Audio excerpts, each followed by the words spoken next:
HiSec Buyback offers a 90% JITA anywhere in HiSec. Simply go to hisec.evebuyback.com, appraise your items, create a contract, and get paid quickly. This is Talking in Stations, a show about EVE Online. I am your host, Artimus Albosa. Joining me in the station today, we have Gergoran and Moussou. Good evening. And we've got some news updates for you today. It's an interesting sort of day. Under normal circumstances, we have some big, flashy story that we can spend a lot of our time on. But today is one of those days where there's just a lot of little interesting things happening around the map, around the game, in different areas of space. So we want to do our part in keeping you updated so you can decide what you would like to participate in, or just keep informed and hear about the interesting things the players are doing in this wonderful game of EVE Online. So first and foremost, we had an interesting bit of development happening in the area of Pochven. As I pull up the kill mail, Gergoran, you want to walk us through what happened here? Well, from what I heard, there wasn't really a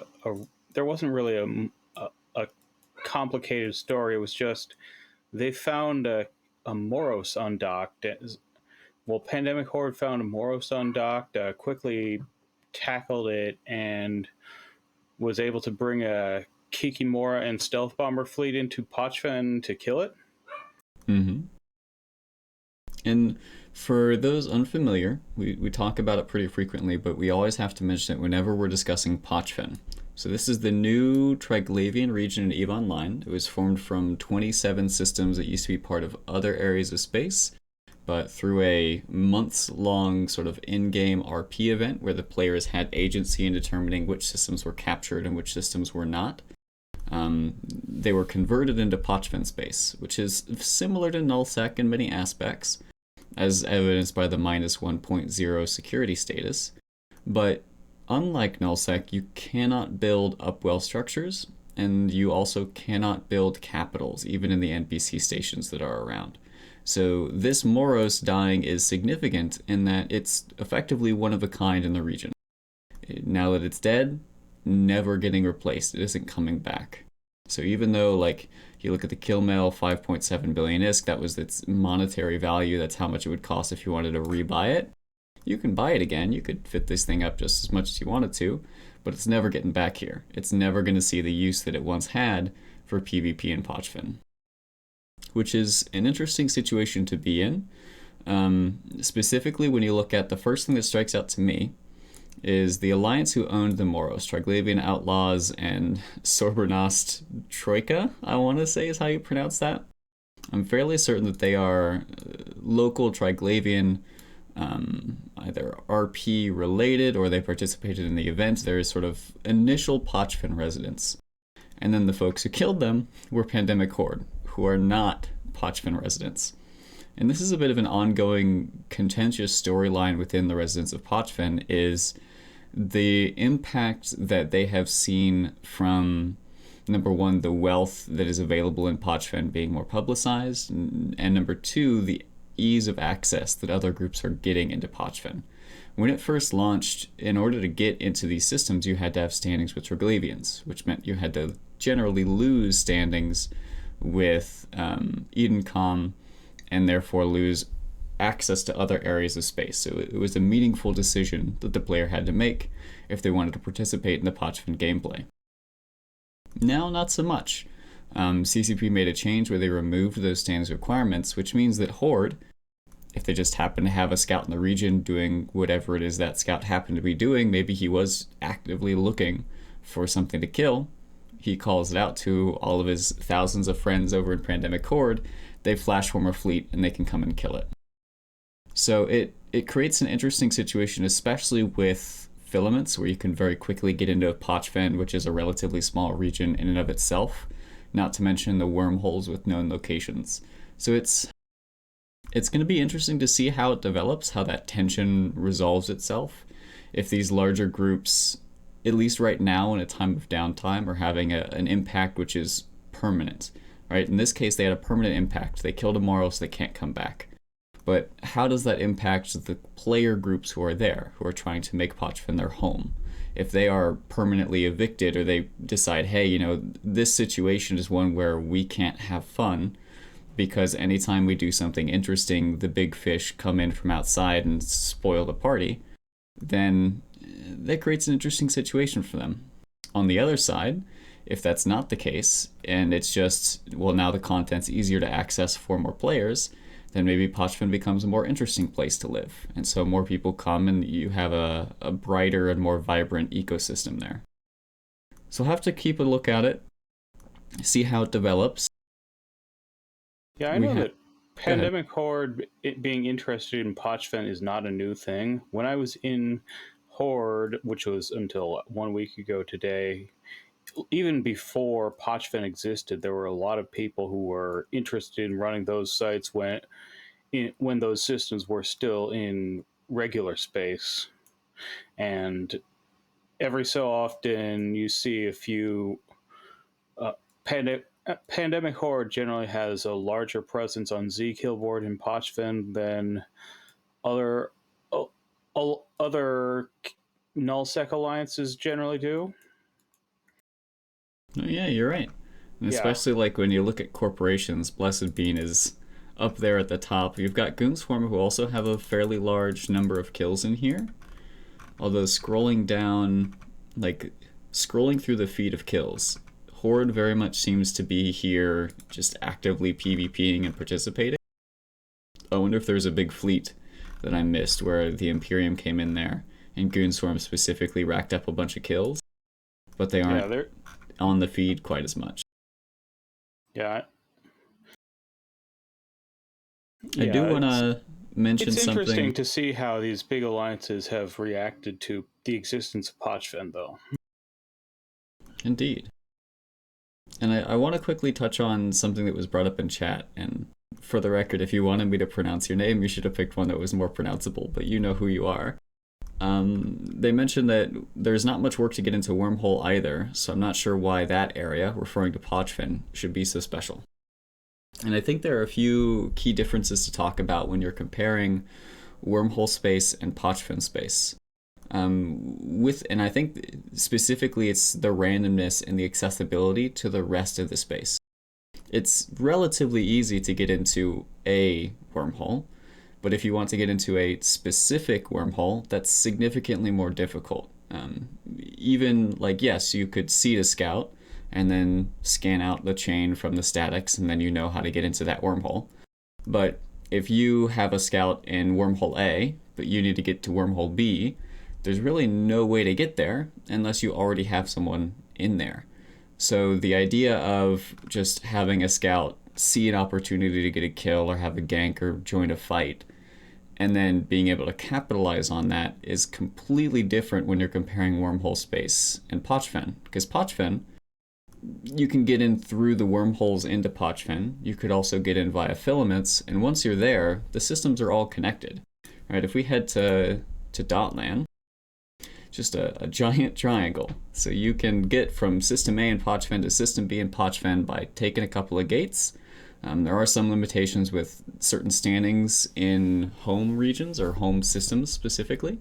But apart from that, the mechanics are set up in a way where once you're in the region, you can get pretty much anywhere you want to. So you can join in on those fights if you see them happening. And that's what we're seeing these larger powers do. Now, Gergoran, I think you touched on something which I don't have enough info on to speak about authoritatively, and that is what interest do these larger powers have in the Pochven region? Yeah, like when I was with Horde, most of my running these sites was before anyone what was when they were brand new, before they had any standings.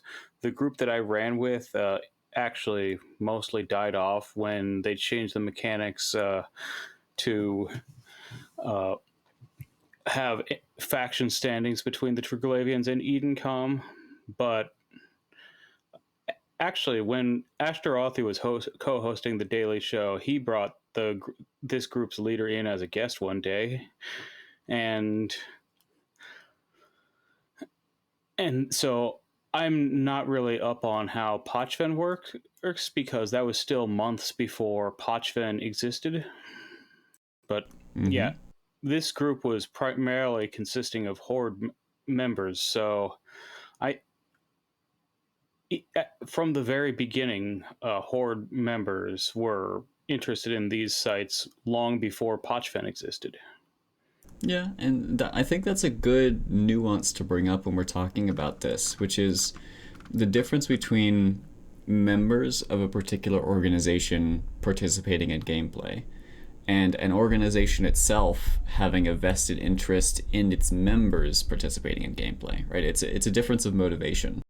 It sounds like you and some other members of Pandemic Horde were like, hey, this Pochven region seems pretty cool. Maybe it'll be lucrative for us. Let's throw some alts over there. Let's take our mains and day trip. It was not Pochven yet. But yes, that was basically how it was. It was these invasions that show up in various systems, since this was still back when they were randomly showing up in various systems. Yeah, and we have somebody in chat who says, isn't that the whole reason why Goons even invested in Nyarja, because Horde wasn't there?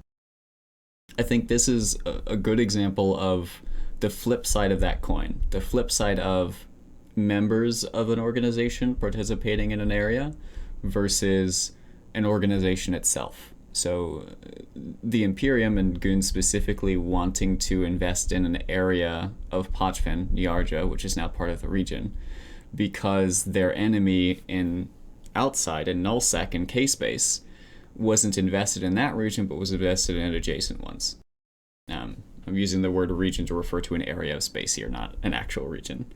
But that's a situation where the organization as a whole would have incentive to organize consistent and focused participation in the gameplay that isn't necessarily beneficial for the region itself, right? If you look at an individual player and how they're going to participate in Pochven gameplay, they're probably going to do it in the way that the devs were expecting, or the way that the devs designed it. The devs designed gameplay and reward systems that were built around, okay, I'm a player, I'm going to make a decision about how I'm going to spend my time. This looks interesting, let me go participate in it.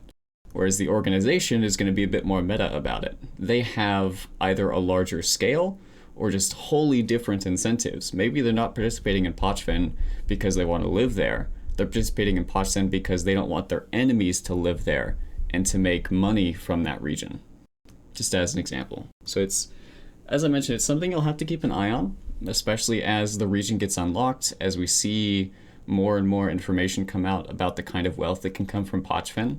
And we've got some more information on sort of how that looked even beyond the capital sites. You know, the capital sites were our first window in, because we can see, or not the capital sites, the I forget the name for them now. The capital remote access beacon? No, the Pochven sites, flashpoints. There we go. The observatory flashpoints. Yeah. So those were easiest for us and our sources to look at because it's reported out through the MER. But there's also a lot of methods for making income that don't get reported in the MER. And so as we gather more info on those, we'll be doing our best to share them out, sort of how that landscape shifts over time. Yeah, the group that I ran with when I relied on those sites for income focused on sites that were in Caldari space. So we'd get Caldari Navy rats. And since those use missile mechanics for damage application, we just ran them in, instead of the expected battleship fleets, afterburner armor, frigates and confessors that would barely take any damage because of missile application mechanics.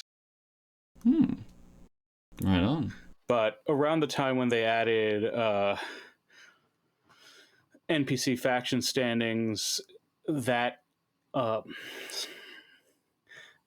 they adjusted the sites a bit to make them somewhat more deadly to what we were doing. So that ended up not being as viable, along with the people organizing it getting a bit too busy with real life.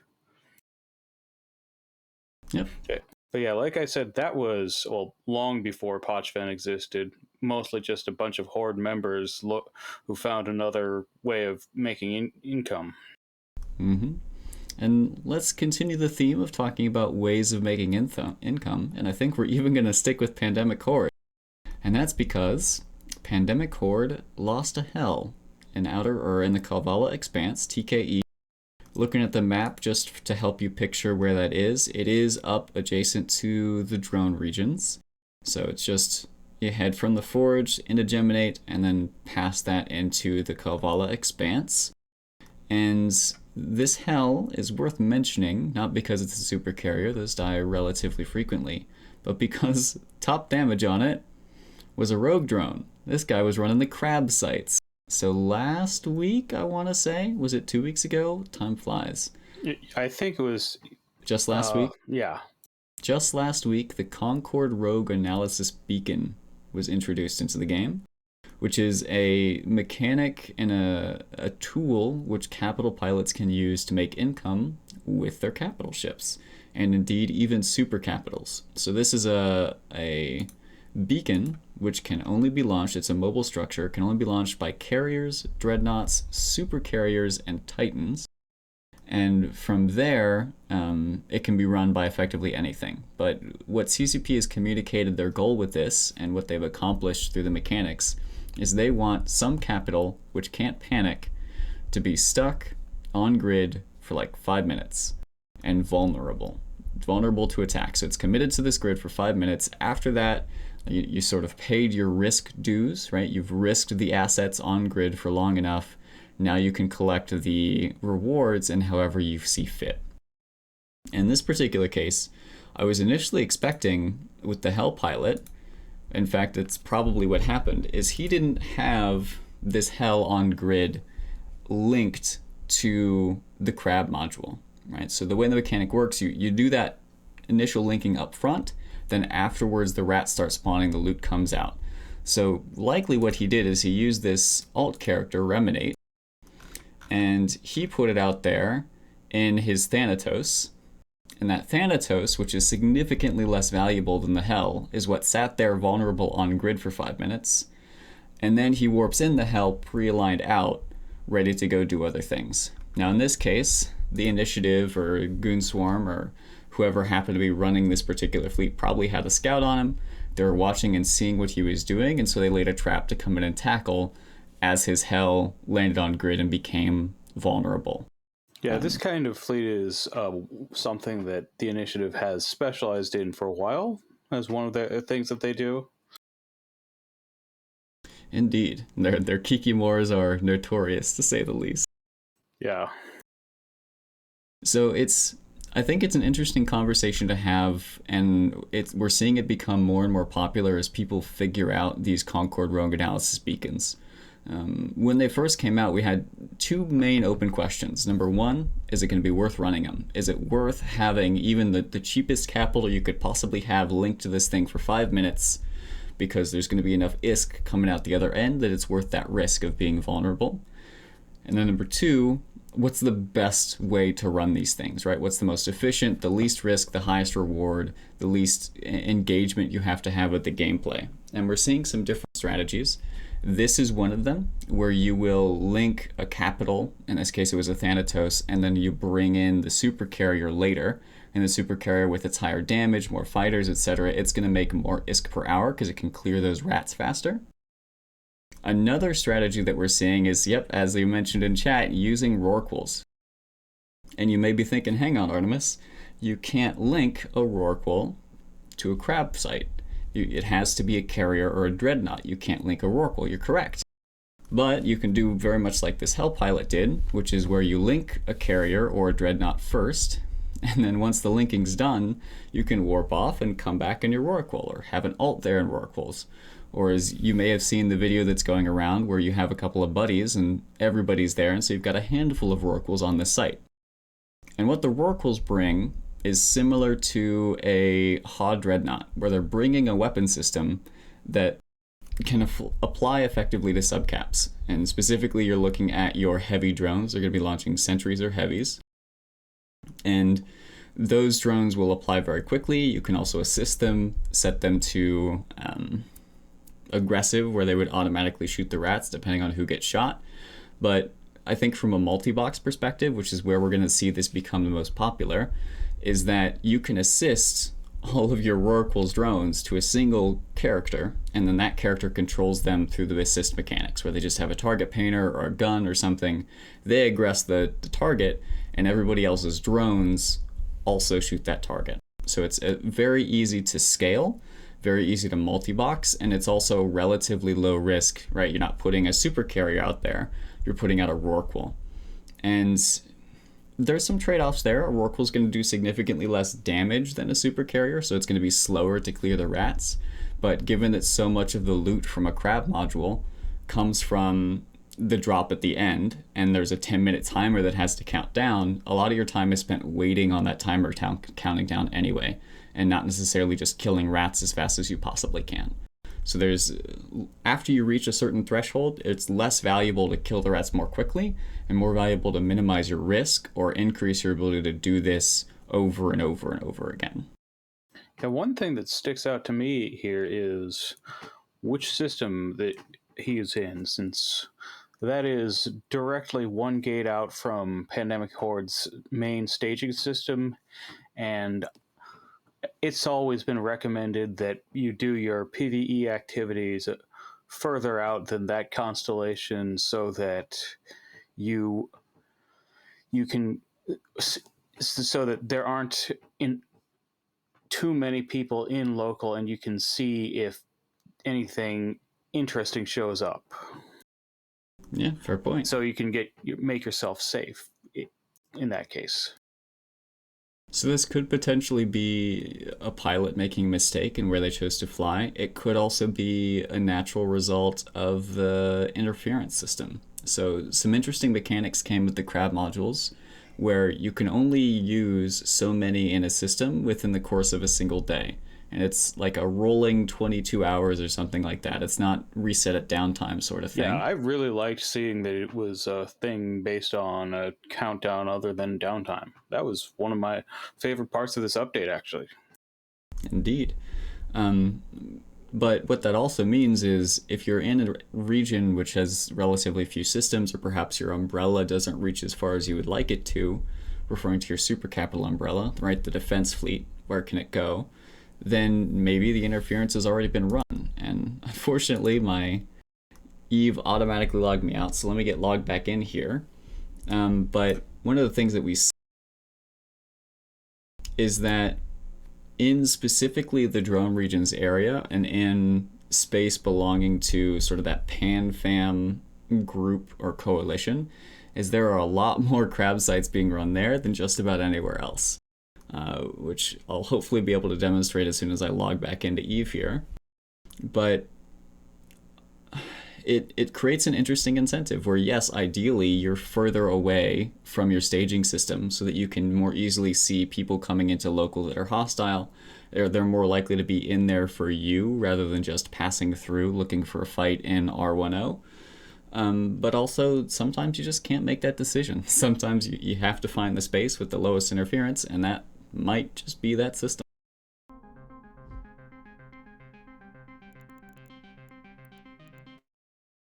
Let me get this account logged back in. By the way, CCP, thank you very much for Eve Anywhere. I appreciate being able to just have it in my browser instead of having to pull up the full client. And the reason I wanted to pull this up and show you guys, let me make sure it's showing on screen correctly. Nice, okay. Is specifically the in-game map. And there have been a lot of people with some very different opinions on the way that this gameplay is visible to players on the map. So first I'll just show you, right? We're in the Eve in-game map. And what we've done is in our settings, we've gone into, where is it? Is it the pins? No, it's the settings. It's in my recents now, but it was under geography and statistics, interference, and that's specifically referring to the interference mechanic, which is the crab modules. And when we check that box, suddenly all these red dots appear on the map. And these red dots tell you where people are running or have been running these crab modules. It's the interference in the system. And as you can see, like I mentioned, a lot more of these red dots happening over in the Kavala Expanse, TKE, and the drone regions relative to everywhere else. And if you're like me, the first thing you notice on this map, or excuse me, the second thing that you notice, cannot see. Uh-oh. What can I do to fix that?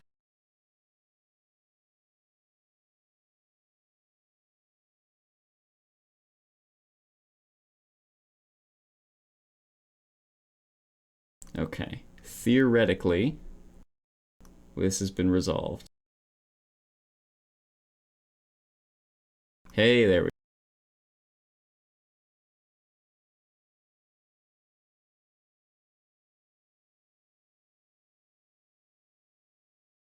go. Okay. Man, that didn't work either. Hold tight, guys.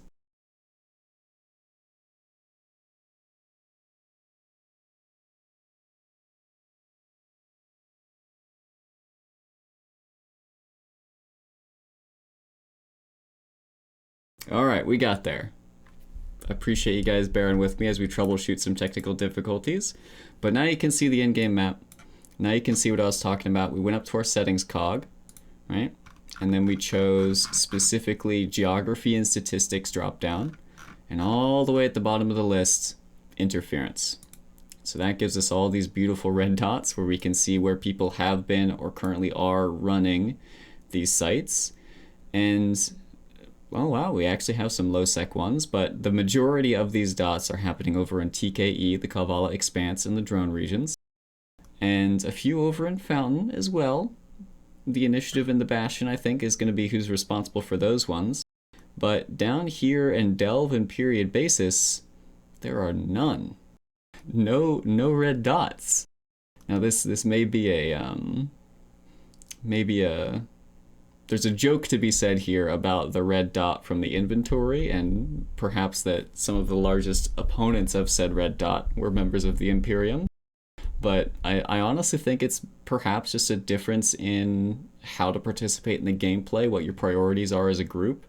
Maybe as we see this Rorqual utilization become more prevalent, you'll see more members of the Imperium who have those Rorquals already, realizing, oh, I can use my mining Rork to go and run these crab sites if there's no Locust fleet up. If I don't have a moon to go mine, I'll run some crab sites. Perhaps they haven't figured out a good way to defend.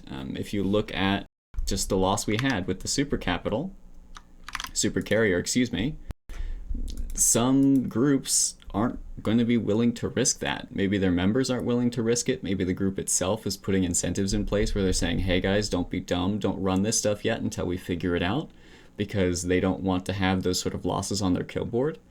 What these losses do, not only do they sort of hit the wallet of the person who loses the ship, they hit the morale of the entire group because they're like, oh guys, why are we losing this stuff? Come on now. But it also creates a target where now the Imperium, the Initiative, Goonswarm, but also other groups around see this and are like, oh, it's possible that if I pull open my in-game map and I go to where one of these red dots are, I can get a super carrier kill.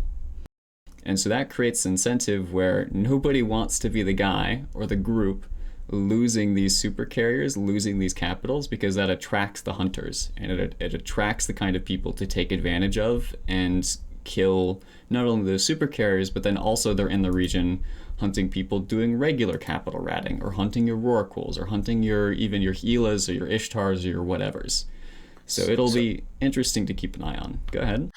So on the map, which I can't see right now, how many of those LowSec crab beacons are being run within range of Snuffed out staging in Blackrise?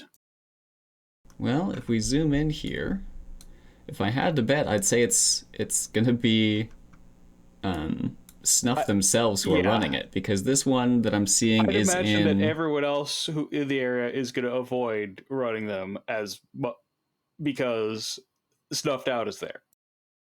Yeah, so this is in Esoteria. I'm not sure on the jump ranges from Snuff's home system if that's within range. I wouldn't be surprised if it was, so that Snuff can bring in their own super capital fleet to defend. let's talk a little bit about, or can you share with the listeners who are maybe unfamiliar with Snuff or the politics of LowSec? Why is this important? Why would Snuff be the only ones running these sites? Snuffed out is, by a huge margin, the largest capital force in northern LowSec, and all of their capital ships are fit with the most expensive modules running high-grade amulet pods, so they're much harder to deal with than any other capital ships. So they've made their entire gameplay style is based around being the most powerful people in their area, even if they they're not interested in contesting against the really big blocks who through sheer numbers can probably take them on. Fair enough. And I think one thing is worth noting are the mechanics differences between LowSec and NullSec, and sort of how that makes it possible for this sort of group to exist. And you hit the nail on the head there with amulet pods. In LowSec, there are no bubbles. So you can fly extremely, absurdly expensive pods, capsules, with implants in them, even in something as small as a battleship in your battleship fleet or a T3 cruiser, and be relatively certain you're not going to lose your pod. If you're in NullSec and you're undocked, you're probably in a dead clone, at least if you remember to jump out of your training implants. That way, because there are so many bubbles everywhere, it is very easy to lose your capsule. In LowSec, the only way you're losing your capsule is if you don't warp off fast enough, or if somebody's got some smart bombs somewhere. Which means that the risk to losing those implants is significantly lower. So if you have the initial investment up front, and you know you're going to be flying in this space, that is a worthwhile investment for you. Oh yeah, and as Nick mentioned, there's also the standings hit. If you're shooting capsules in LowSec, you're losing a significant amount of your security status, which impacts your ability to participate in HiSec and go to JITA and stuff like that. Although a lot of the people who live in LowSec consider that to be a badge of honor. Fair enough, yeah. They use hauling outs or something. But so Snuffed Out specifically, if you're looking at capitals and super capitals, they are the capital and super capital pilot in LowSec. You have capital and super capital hunters. LSH, Losechnia, comes to mind. Ivana in the east. Yeah, but they are... Wrecking Crew started as that, but they've become something different. Yeah, and even from the perspective of fielding those super capitals and hunting other super capitals, there's a difference in scale. Snuffed Out has 1,000 members. They have a very large super cap and capital fleet that they can put on grid and take a fight. Whereas these other groups are more of, they can put them on grid and they can fly them very effectively, but they're in smaller numbers and it's more of a gank. Now, Snuff does a whole lot of ganking with their super capitals, don't get me wrong, but these other groups don't have the scale that Snuff does to be able to stand up to a dread bomb, as an example. Meaning a group of dreads, not the Alliance dread bomb. Yeah, Snuffed Out can out-escalate anyone else in their part of space, and that's what they like. Yep, so we'll have to see if they continue to be the ones running these sites, if it's worth the risk in low-sec space. Maybe on the other side of the map, closer to RC territory. I don't know, Gergoran, do you think Wrecking Crew, those who used to be part of the low-sec and the Kamal area, would they be willing to risk their capitals in low-sec, or are they just going to use their holdings in Providence? I'm sure that some people are going to try it in low-sec, since there are still definitely a lot of capitals staged in Kamal to rescue, since another thing you can do in Kamal in particular, where they have a keep star, is run level 5 missions, which is another way to make a lot of ISK in low-sec with a capital ship. Usually those are run in carriers. Indeed, and I was actually talking to a player about sort of methods of income and the disparity between a new bro coming in and trying to grind their way up versus a legacy player who's got billions, maybe even trillions of ISK to invest in whatever they want to do it at the maximum efficiency possible. and we were looking at the investment that you have to commit to running a crab site with, say, 4 rorquals, or to running level 5 missions in LowSec. And level 5 missions in LowSec, I think there are some new methods that you can use with Marauders. There's also historically been blitzing methods with like bar guests and things like that. But the most lucrative method is you are pre-staging typically multiple carriers in every system where your agents are. Go ahead, Gergoran. Yeah, when you get the mission, the idea is to go from take an interceptor or other sort of travel ship from the mission agent to whichever system you're running it in, and then you have a carrier in that system. Yeah, so you're never risking losing your ship during travel. The travel is just warping to your mission and warping back. So really the goal is there to minimize the risk and also the time. You're losing a lot of time warping or even jumping around capitals waiting on fatigue. So that's how you truly min-max those. But it requires a lot of upfront investment, similar to these crab modules, although I think they take less upfront investment. And the mechanics are more clear with the crab modules versus there's a lot of unknowns, uncertainty, not much is documented. People actively try to keep those sorts of things a secret with some of the level 5 missioning stuff.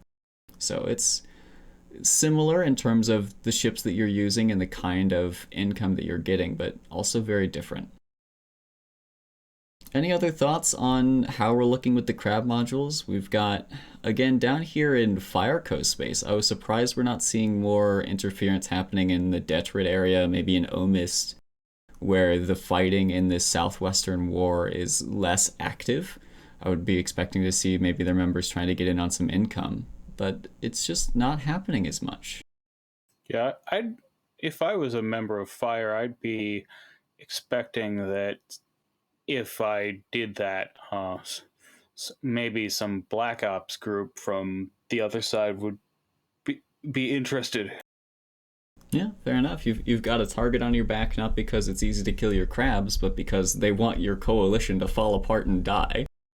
Let's take that as an opportunity to head over and talk a little bit about the war going on in the Southwest. For those unfamiliar, we've done quite a bit of coverage in the past, and I'm sure Shen will talk about it some more tomorrow on his show. But the current conflict is focused mostly in Tenerifis, but also a good bit of fighting in Immensea, where you have Dreadbomb, a member of Wrecking Crew, as well as the Army of Mangoes Alliance, who are teaming up to fight against Fire Coalition, who started out as mostly a Russian group. They lived in these regions down the southwest. You'd imagine Innsmother, Detrid, Wicked Creek, Scalding Pass, that sort of area. And they are extending south, looking for more space to live, or extending south and towards the west, looking for space to live. So Fireco wants to live, or wants to have members living in Tenerifis. They want to utilize the space in Immensea. Whereas AOM and Dreadbomb, that's not necessarily the case. They've got their space in Catch and Providence, in Esoteria, and Omist even, and they don't need more. They don't have the number of members. They're not recruiting the kind of members where they would need that space. They're there for the content, as I understand it. They want fights. They don't want their nearby neighbors growing too big. It's a very difficult place to be if you're a mid-scale. Once you're talking about this scale of group, this size of group, if you're relatively mid-scale like Wrecking Crew or like AOM, being sandwiched between two very large blocks is a difficult place to be. So I'm sure Dreadbomb, they don't want to see that either. Wrecking Crew as well.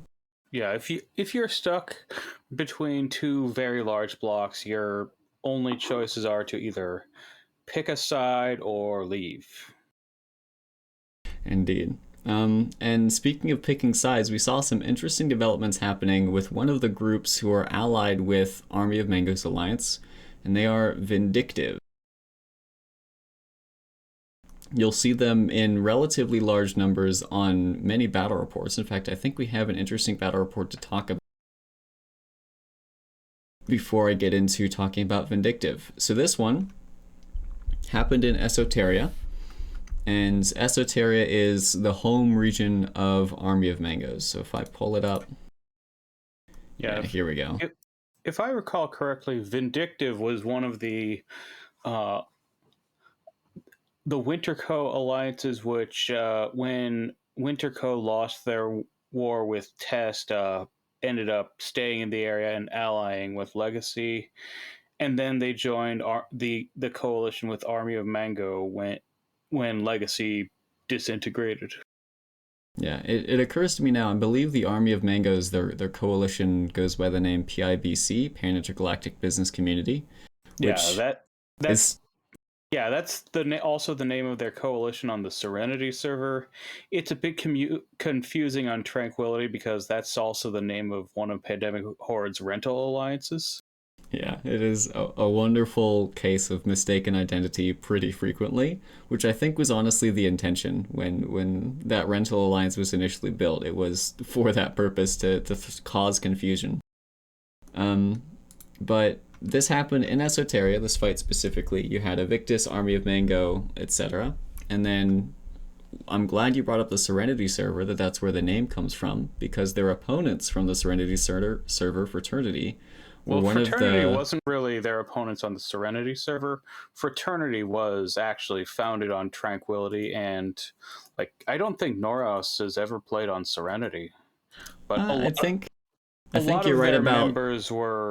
A lot of their members were enemies of the Serenity PIBC, who joined the largest Chinese group in Tranquility that was not allied with PIBC. Yeah, good nuance there. I appreciate it. So this fight specifically happened over in Asterhaus. It's worth talking about not because there were large numbers. I mean, it was a big fight. 47.7 billion lost on the defender side, 27 billion lost on the attacker side. You're looking at 180 versus 130 in terms of the number of pilots on field. And we had capitals on both sides. We had, as I understand it, the fight initially kicked off on a gate. It was a sub-capital brawl. Victus dropped their carrier group, but unfortunately the carrier group, after, for the most part, taking the field and winning the fight with the sub-capitals, got caught. And then in comes these groups from Ferrata Victress, Stain Coalition, who brought in some dreads to drop on them, which turned the ISK war at the very least in their favor. So it's an interesting development, and it's the reason that I wanted to talk about it is because the developments we've seen most recently with this war have been Dreadbomb and AOM and those groups pulling back from Immensea, and we're beginning to see even the sovereignty in Immensea. Nothing is reinforced right now, which is something we haven't seen for 2 months. This region has had reinforcement timers constantly for the last couple of months, but now that's quieting down. Now members of Fire Coalition are beginning to establish their space.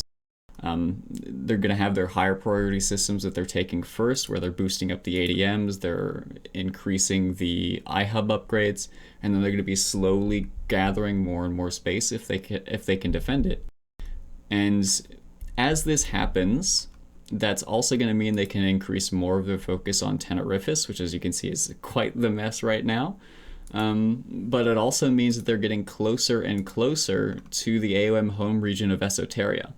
And the reason that I think that's important is because Fraternity, who we just saw in the battle report, have been a bit of an interesting player in this war. They weren't necessarily throwing their weight on one side or the other. They were specifically throwing their weight against AOM. They didn't like them. They find them as their enemies, as their rivals, if you will.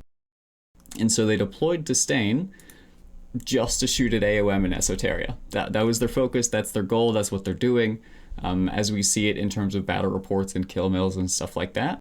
And so as this war shifts further and further, as the front line shifts closer and closer to Esoteria, I'm interested to see how that might impact any coordination that could happen between Fraternity and Fire Coalition, or Fraternity and any other group currently involved.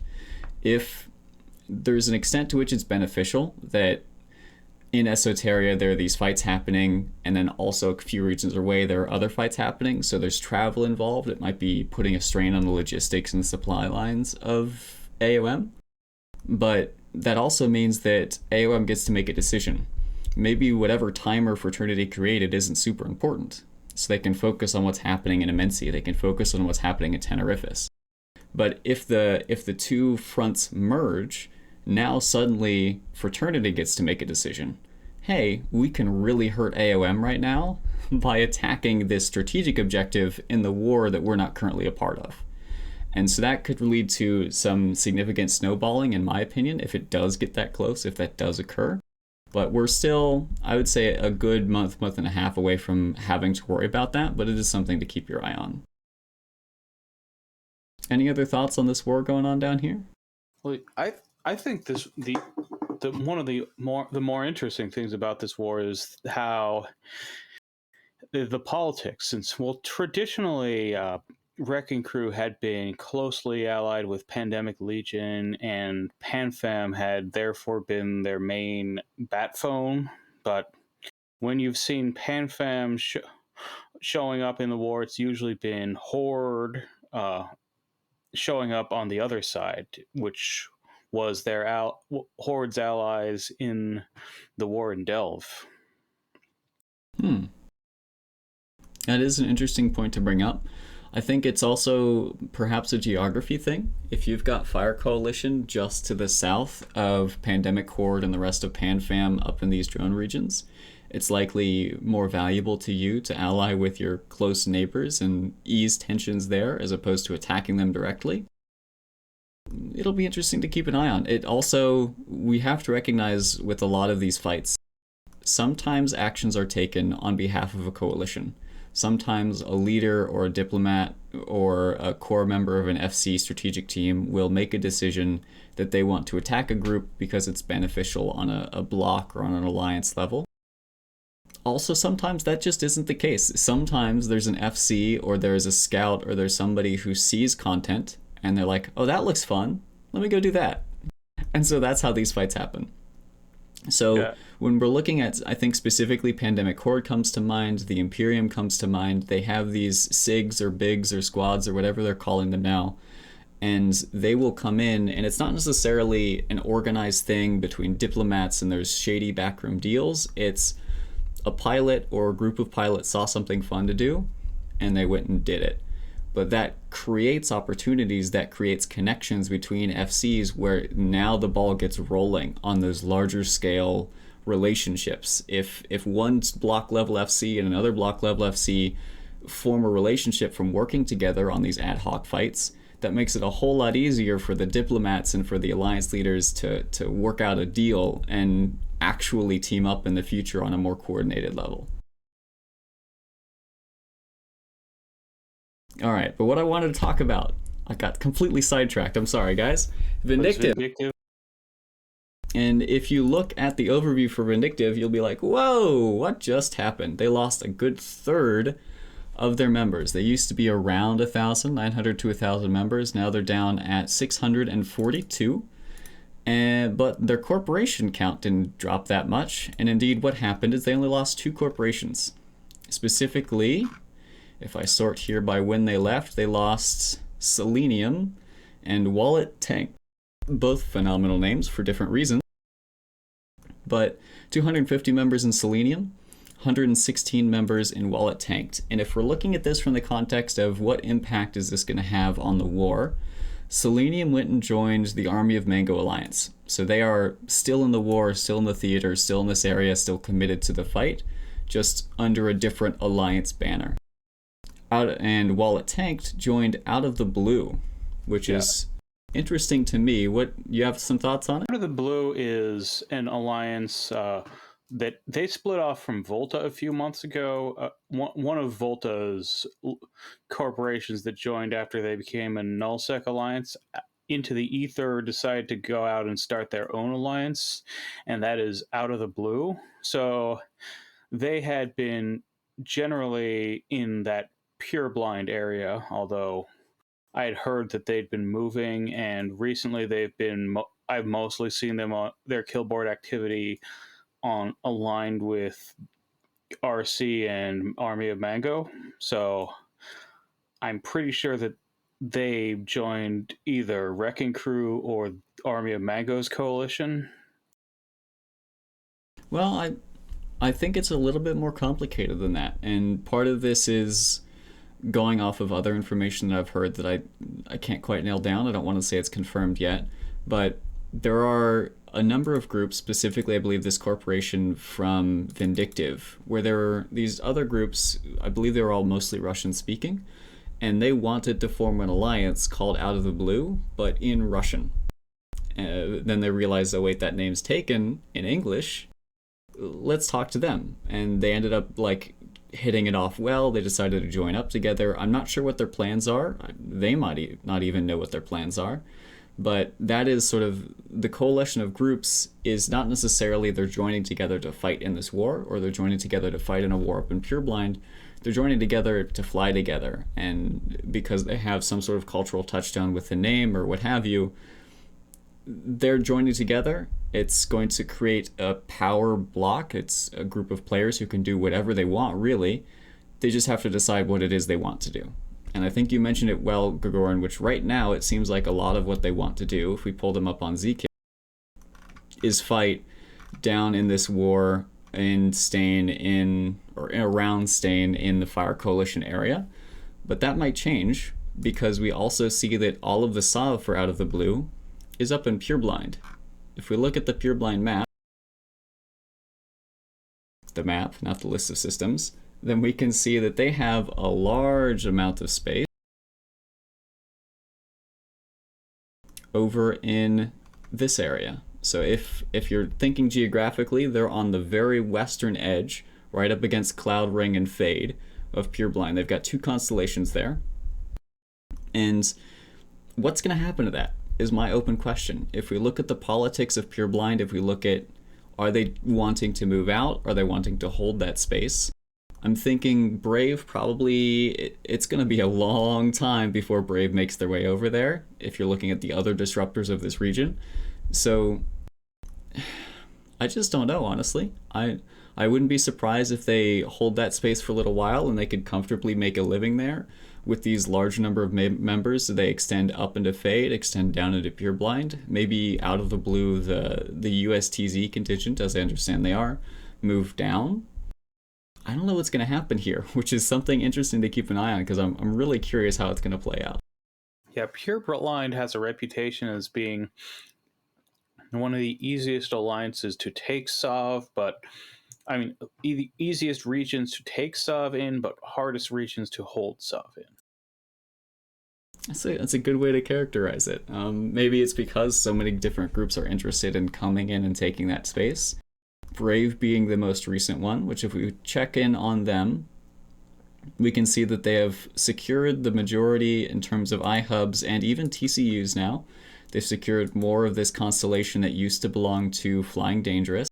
There are still active timers and active fights, but they are very much, they've got their foothold in there in sovereignty space, not just in their NPC station or NPC system of 5ZX. They've actually got QTech 5 as their staging system, and they're just going to be pushing their way out. If I were a betting man, I'd say that they're going to finish taking these two systems adjacent to Saranin and then begin chipping away at this Banderlog space. If I were to predict what this map is going to look like in 2 months, I would predict that Brave owns everything up until this NPC constellation. Maybe they work something out where they take this toilet paper constellation. Maybe that stays. But I wouldn't be surprised if this Banderlog space, if Brave can do it, if they have the military and the morale to do so, they're going to effectively evict specifically Banderlogs from this area, is what I think is going to happen. But that is a prediction on my end, and I'm curious what your thoughts are. I don't think that you really can evict Banderlogs, but I guess Banderlogs is in many ways like psychotic tendencies out in Geminate where Brave was a few weeks ago, except generally not as disliked as those guys. Fair enough. In that they're the locals who you'll never be able to completely remove them from the region. They don't do the same focus on hot dropping and ganks, but they're the locals who really stay in this region and will always be there. Yeah, and I suspect that's probably going to happen again. When I think about Banderlogs being evicted, I think about they're losing their sovereignty holdings. I don't think they're going to leave this region. They are most one. of their stuff is in NPC stations. You can't blow those up. I think the closest analog would be Stainwagon from down in the other war we were talking about, where yet again it's a Russian group and they try to take Sov in their area, but if they lose that Sov, then they retreat to NPC space and wait it out, become a thorn in the side of the current region, and then eventually pop back out and take it again. So that's an interesting cultural point, and I am pleased that there is a mirror image on both sides of the map there, where you have very similar types of groups doing similar things in terms of their gameplay, because it's really cool to see. We had some questions in chat about the relationship between different larger alliances and coalitions, specifically Fraternity and Horde. Fraternity, for those unfamiliar, they live up mostly central north, so Tribute, Vale the Silent. I believe they also have some space in Teelan Branch, right? Let me just double check that on the map. They're allies, and yeah, they do as well. And then you have Horde, which are part of PanFam. They're living over in the drone region, so up in the northeast. Fraternity being the largest member of Winter Coalition, if you're talking about coalition levels. And the question was, are they blue to each other? Like, what's that relationship there?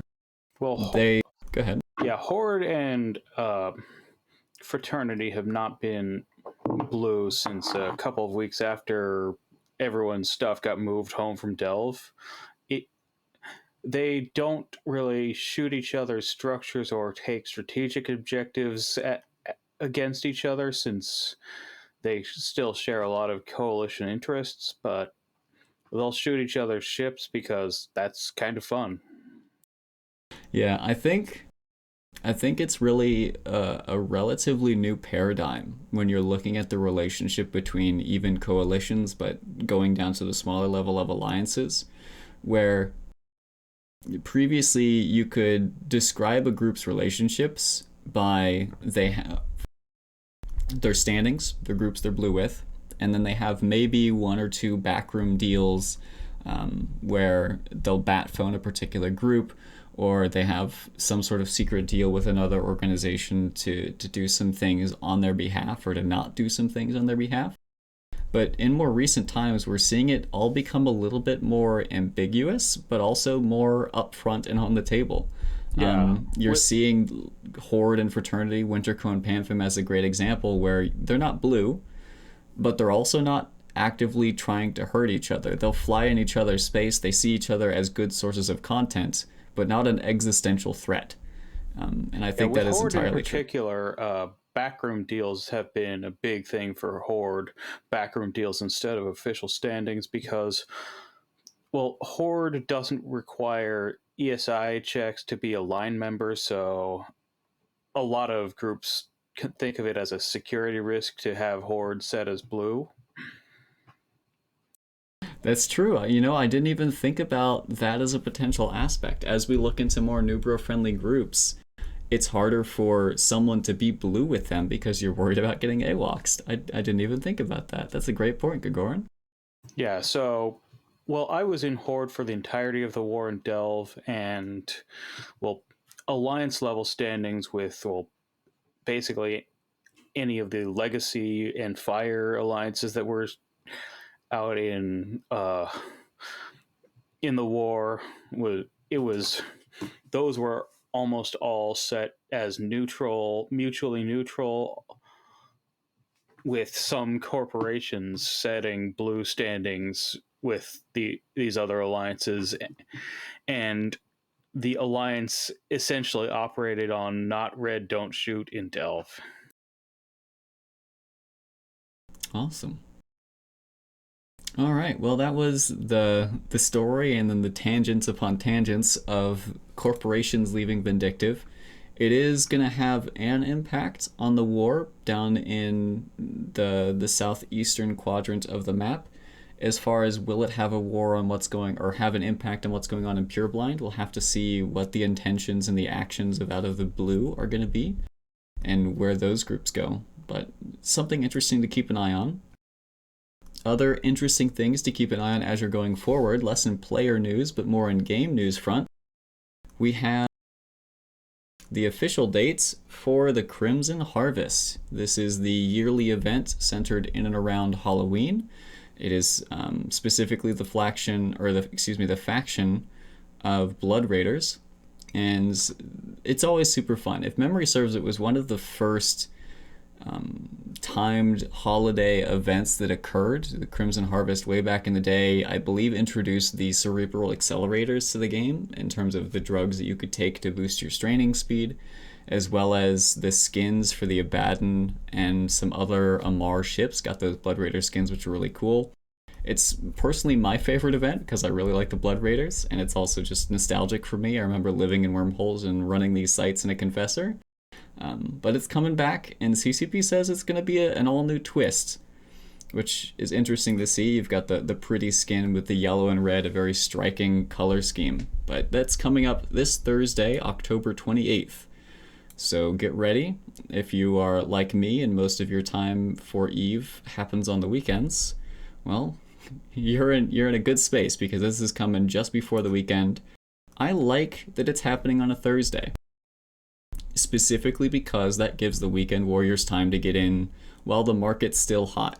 With these events, there's always a lot of money to be made because whenever there are new things introduced, or perhaps old things which were of limited supply being reintroduced, they are most valuable closer to when they were introduced. So any new cerebral accelerators, any new drugs, any new skins, they are only going to be, or more than likely, the most valuable they're going to be is right as soon as this patch hits, right as soon as this event kicks off, and then they're going to drop and drop and drop.